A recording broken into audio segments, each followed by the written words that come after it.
Authorities in Indonesia and East Timor say as many as 100 people have been killed in flash floods and landslides triggered by a tropical cyclone.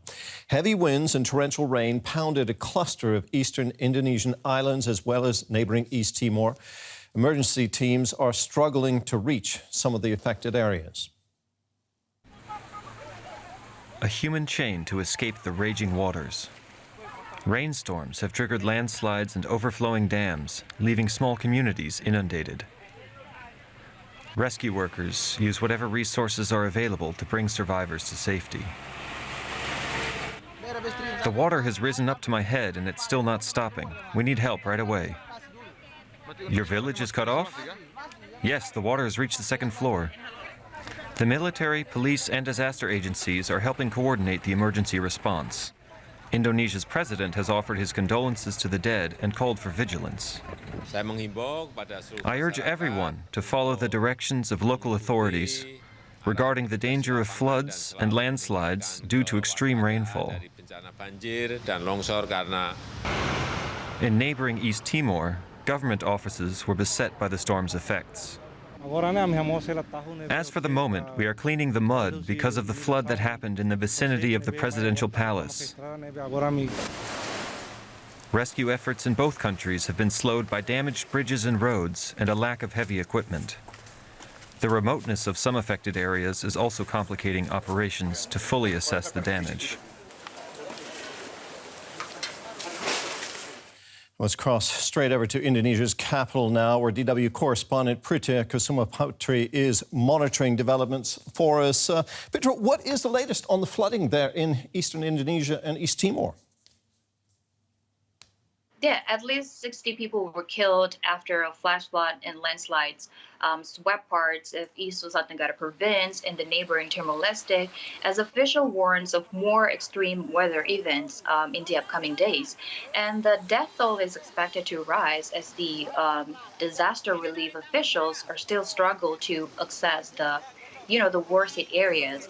And according to the officials, there are at least 42 people that are still missing, but this number is very dynamic and will definitely change.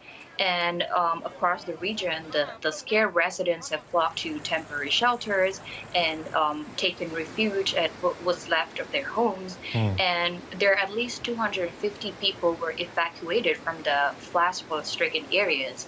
And but the evacuees are spread out, and there are hundreds in each sub-district, and many others are staying at home, but they definitely need the supply, the aid, the food, the medicine, and the blanket.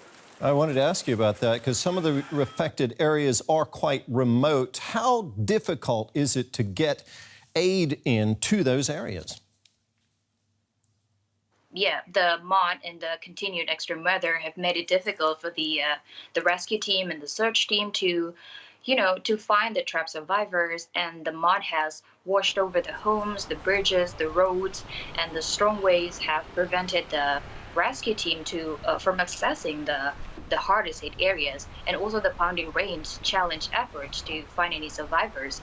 And the head of East Flores Disaster Agency said that suspect that many are still buried, but it's not very clear how many people are still missing. But right now, the locals are trying to deploy the heavy equipment to try to reopen the roads.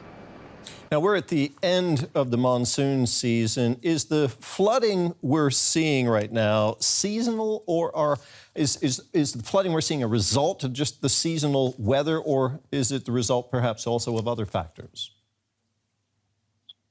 Well, the region of East Flores have been devastated by intensified rainfall caused by the two cyclones. But, the fatal landslides and the flash flood are actually common in Southeast Asia archipelago, especially during the rainy season like this. But according to the environmentalists, the disaster like this, the landslide, the flash flood are often caused by deforestation. But we'll be keeping a close watch on this. Prita, thank you very much. That was DW correspondent Prita Kusumaputri in Jakarta.